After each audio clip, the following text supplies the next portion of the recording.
The rain wasn't just falling, it was a solid, liquid wall against the windows, drumming a frantic rhythm on the roof of her small house. Zara had always found a strange comfort in storms, the world outside matching the carefully contained chaos inside. But not tonight. Tonight, the sound was a prelude, a warning. She smoothed the light pink fabric of her dress, a nervous habit she'd never managed to break. It was a simple thing, cotton and modestly cut, something a mother would wear. And she was a mother before she was anything else.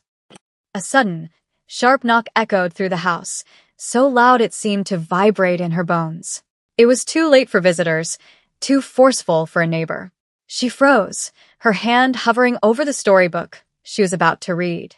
From the small, shared bedroom, two identical sets of wide, dark eyes peered out at her. "Mommy." Hannah's voice was a whisper, laced with the sleep she was fighting. "Who is it?" Dury asked, always the bolder one, her small frame already squared for a fight. "It's nothing, babies." Probably just the wind. Zara forced a smile that felt brittle. But she knew it wasn't the wind. The wind didn't knock with such precise, impatient authority. She moved toward the front door, her bare feet silent on the worn wooden floor. Each step was a negotiation with the past, a prayer that the life she had so painstakingly built over 7 years was not about to be dismantled. Through the peephole, all she could see was darkness and the distorted shimmer of rain on the lens. She hesitated, her heart a frantic bird against her ribs. The knock came again, harder this time. An order.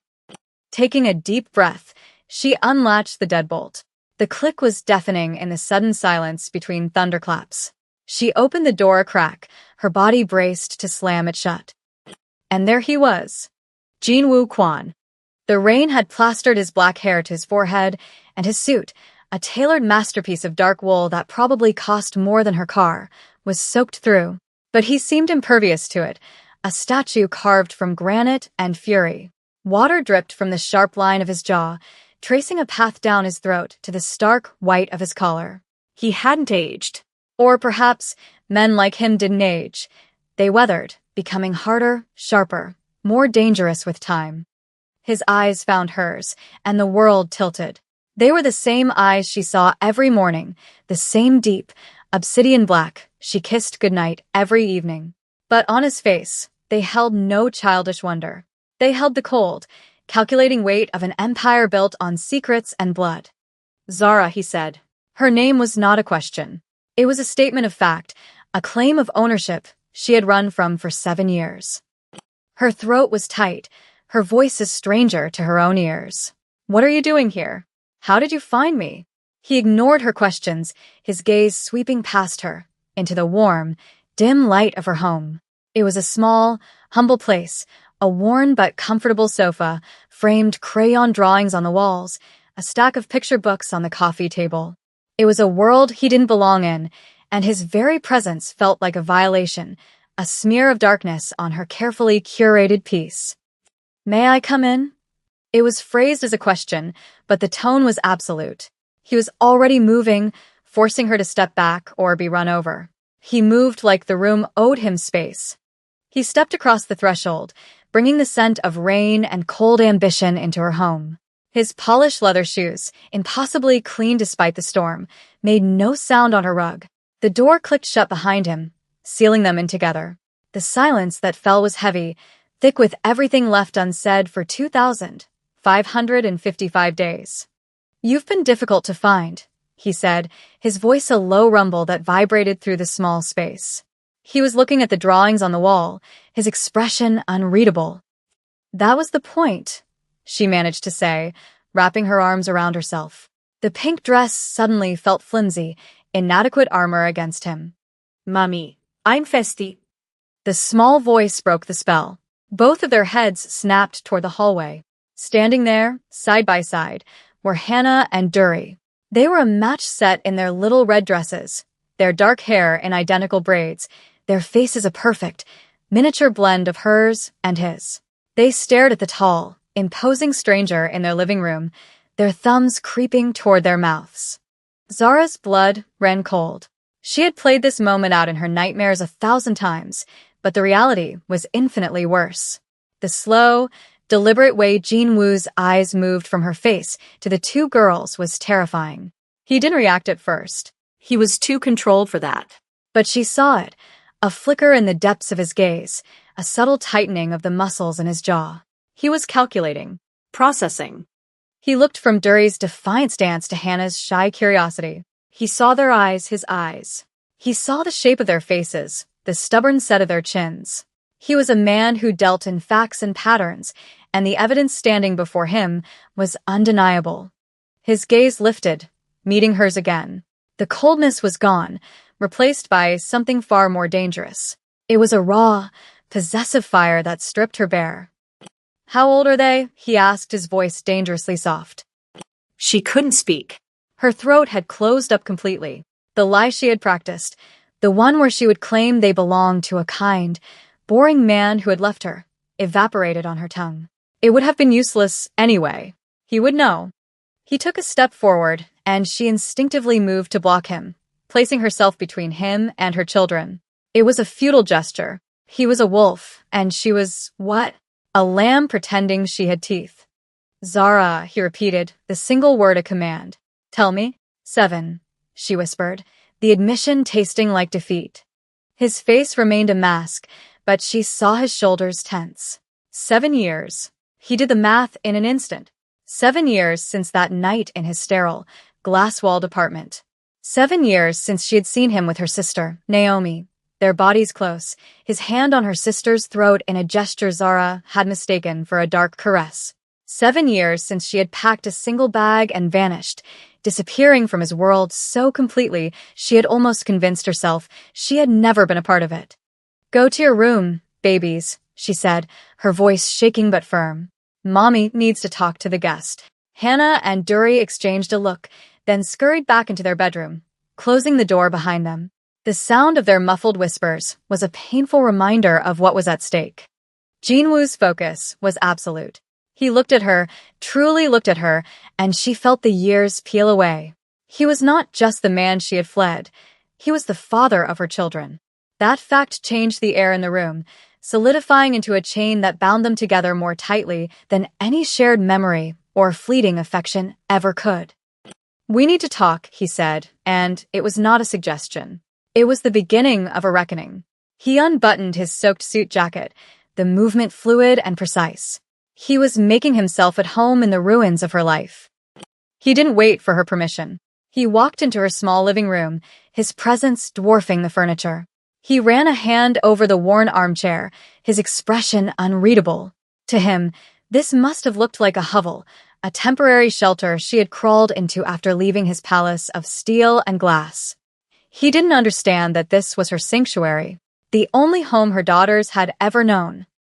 "Why didn't you tell me?" he asked, his back to her. He was examining a photograph on the mantelpiece. Zara and the girls at a pumpkin patch, their faces bright with laughter. A life he had no part in. "Why would I?" The question came out sharper than she intended, fueled by a surge of long-suppressed anger. "You were busy. With my sister." He turned slowly. There was no apology in his eyes, no remorse. There was only a cold, hard clarity. "What you saw that night was not what you thought it was." "It doesn't matter what I thought," she shot back, her voice rising. "I saw what I saw. I left. I made a life for myself. For them." "This is not a life," he said, the words a quiet, brutal dismissal of everything she had built. "This is a hiding place. And it's no longer safe." A chill unrelated to the storm outside crept down her spine. "What are you talking about? Finding you was not just a personal matter. Others knew I was looking. My enemies. They are not as sentimental as I am." He paused, letting the weight of his words settle. "They now know where to find you. And them." The threat was unmistakable, and it worked exactly as he intended. The anger in her chest curdled into pure, unadulterated fear. It was one thing to put herself at risk, but her daughters were another matter entirely. They were the line she would die to protect. "You brought this to my door," she accused, her voice trembling with a rage born of terror. "You and your world. And I am the only one who can protect you from it," he countered smoothly. He took another step closer, invading her space. She could smell his cologne, a subtle, expensive scent of cedar and smoke that was achingly familiar. It was the scent of her past, of late nights and tangled sheets and a danger she had been too young and naive to fully comprehend. Naomi was a liability. She was selling information to the Japanese, to the Sato clan. Zara flinched at her sister's name. They hadn't spoken since that night. Naomi had tried to call, to explain, but Zara had blocked her number, cut her out completely. The night you left, Jinwoo continued, his voice low and intimate. I was not being intimate with your sister. I was confronting her. She betrayed me. She betrayed our family. Zara wanted to call him a liar. She wanted to scream at him, to throw him out into the storm where he belonged.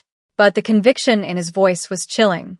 It had the hard, unvarnished ring of truth. And it explained so much. The look on Naomi's face that night hadn't been passion, it had been terror. She tried to use you as leverage, he added, his eyes boring into hers. She offered you to them in exchange for her own safety. The words hit her like a physical blow. She staggered back, her hand flying to her mouth. Naomi, her own sister. I dealt with the situation, he said. The finality in his tone left no room for interpretation. He meant he had eliminated the threat. He meant he had eliminated her sister. The room swam. She leaned against the wall for support, her legs suddenly weak. This was the man she had created a family with. A killer. A monster who spoke of her sister's death as if it were a business transaction. She should run. She should grab her children and scream for help until the whole neighborhood came running. But as if on cue, the slow, deliberate crawl of headlights washed across her living room window. A dark sedan, sleek and expensive, sat parked across the street. It hadn't been there moments before. Jinwoo didn't even turn to look. He had felt it, the same way an animal senses a predator. They're here, he said calmly. His hand went to the inside of his jacket, and the quiet, metallic click of a gun's safety being released was the loudest sound she had ever heard. The world narrowed to this small room, to the man in front of her and the threat outside. He was danger, yes. He was the storm, but he was also the only available harbor. She had a choice. A terrible, impossible choice. The police would be useless against men like these. Running would only get her and her daughters killed. Her gaze fell on the butcher block in her tiny kitchen, the handle of the largest knife gleaming in the dim light. Her mind, which had been reeling in shock and horror, suddenly became sharp, focused. The girls were asleep in the back room. They were her only priority. Jinwoo was already moving toward the door, his body a study in lethal grace. He was a creature of this world, of violence and shadows. She was not. But a mother protecting her children could become anything. She made her choice. Without a word, she crossed to the kitchen, her hand closing around the cool, heavy handle of the chef's knife. It felt foreign and clumsy in her grip, but it was something. She moved to stand at the entrance of the hallway that led to the bedrooms, planting her feet. She was a sentry, a final line of defense. If anyone got past him, they would have to go through her. It was a morally gray decision, an alignment with the darkness she had spent 7 years running from. She was choosing the monster she knew. She was choosing the father of her children. And in that moment, she crossed a line she could never uncross. Jinwoo glanced back at her, at the knife in her hand, at the fierce, desperate resolve in her eyes. He didn't smile, but something shifted in his expression. It was a flicker of respect. Of understanding. He saw her not as a victim, not as a past lover, but as an ally. The front door splintered inwards, kicked off its hinges with a deafening crack. 2 men spilled into the room, dressed in black, their faces grim. They moved with a practiced efficiency that spoke of countless other nights like this one. But they had not counted on Jinwoo Quan being ready. The room exploded in a blur of motion and sound. It was not a chaotic brawl. It was a surgical, brutal ballet. Jinwoo moved with an economy of violence she found both horrifying and mesmerizing. A gunshot, muffled by the storm, was a punctuation mark. 1 man crumpled to the floor. The second man was faster. He lunged past Jinwoo, his target clear. Her. He saw her as the weak point, the leverage. His eyes were cold, empty. Zara raised the knife, her hand trembling, but she did not back down. She was too slow. He was almost on her when a dark shape intercepted him. Jin-woo threw himself between them, taking the man's upward slash on his own arm. A line of red bloomed across the sleeve of his expensive suit. He didn't even grunt. With a single, fluid motion, he disarmed the man, and the confrontation was over as quickly as it had begun. The second man joined the first on her floor. Silence descended, broken only by the rain and her own ragged breathing. Jin-woo stood over the two men, his chest rising and falling.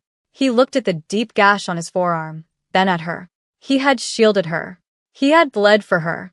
The adrenaline receded, leaving a tremor in its wake. She dropped the knife. It clattered to the floor. Miraculously, the girls had not woken up. The storm had covered the noise. "Are you all right?" His voice was rough. She could only nod, her words trapped in her throat. He walked over to the man he had shot and retrieved a piece of paper from his pocket. He read it, and his face hardened into a mask of cold fury. He held it out for her to see. It was a photograph of her and the girls, taken from a distance, in the park just last week. On the back, a message was scrawled in neat handwriting.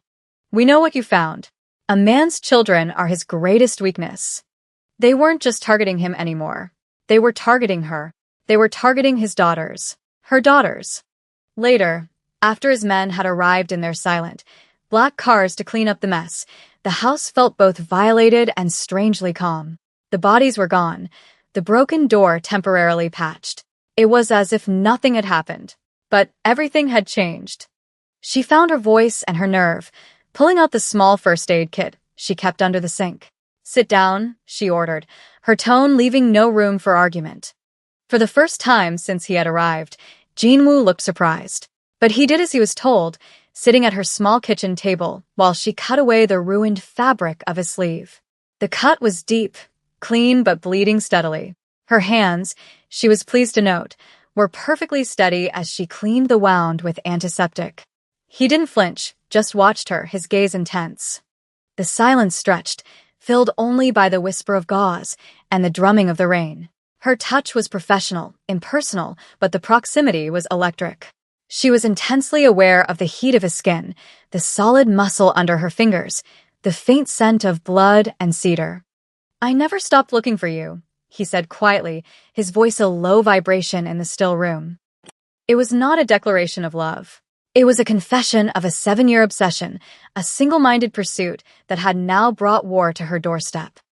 She finished wrapping the bandage, her movements precise. She met his gaze, her own unflinching. "I know," she replied, her voice just as quiet. "That's what I was afraid of." The honesty of the exchange hung between them, more dangerous and intimate than any lie. He had claimed her with his search, and she had acknowledged it with her fear. He reached out, his uninjured hand covering hers where it rested on his arm. His touch was warm, possessive. "You cannot stay here. None of you. You will pack a bag. We leave in 10 minutes. This was it. The end of her life, as she knew it. There was no more running, no more hiding. His world had found her, and it was dragging her back in, this time with 2 small, innocent lives in tow. She could fight him, but she knew it was pointless. The photograph proved that. Her only path to her daughter's safety was through him. She nodded, pulling her hand away from his. "I'll get the girls." In their room, Hannah and Duri were sleeping soundly, tangled together under a brightly colored quilt. Their faces were peaceful, innocent of the violence that had just unfolded a few feet away.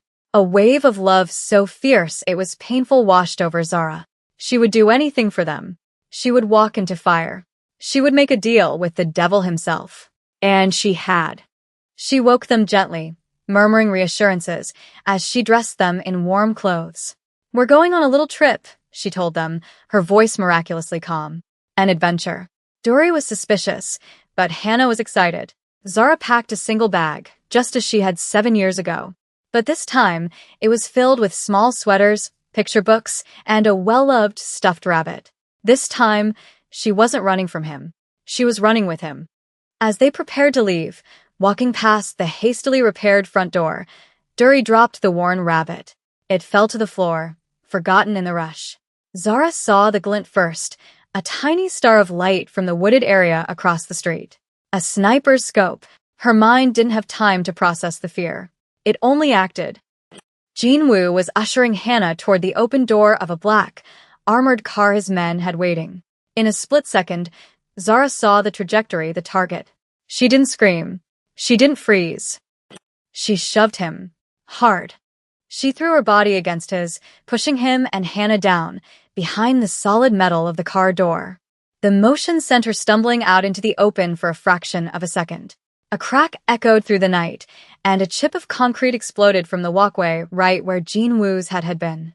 The action was pure instinct, a mother's desperate, sacrificial gambit.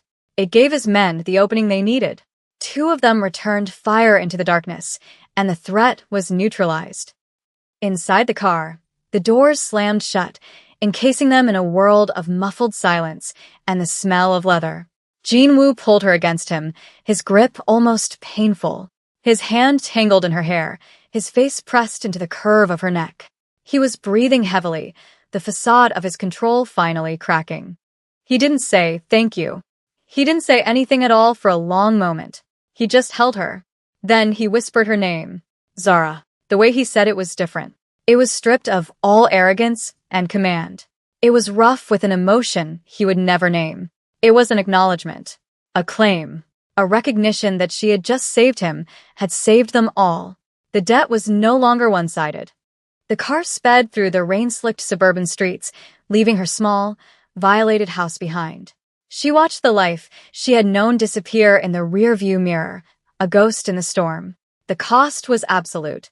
Her freedom, her peace, her anonymity, all sacrificed on the altar of her children's safety. She had paid for their survival with the rest of her life. They arrived at a penthouse that seemed to float in the sky, its windows a wall of glass overlooking the sprawling, glittering expanse of Seoul. It was a beautiful cage. His men took the sleepy girls and gently put them to bed in a room that was larger than Zara's entire house. She was left standing in the center of the vast living room, the city lights a cold fire at her feet. She walked to the window, pressing her hand against the cool glass, a barrier between her and the world. He came to stand behind her, his presence a solid wall at her back. He didn't touch her, but she could feel his heat, his focus. He was watching her reflection in the glass. "This is their world now," he said, his voice a low murmur. "They will be safe here. I will keep them safe." She looked at his reflection, the sharp suit, the bandaged arm, the unyielding set of his jaw. Then she looked at her own, the simple pink dress, now rumpled and stained, the exhaustion in her eyes, but also a new, hard strength she hadn't known she possessed. She had faced down his past, his enemies, and his truth, and she was still standing. She didn't answer him. She didn't have to. The choice had been made the moment she picked up that knife, the moment she shoved him out of a sniper's path. She turned her gaze back to the city, to the endless, pulsing lights of the empire he commanded. Her empire now, too, whether she wanted it or not. She did not move away from him. She just stayed there, watching the city that now owned her, her children, and the man who had brought the storm back to her door, and this time had promised to shield her with his own body.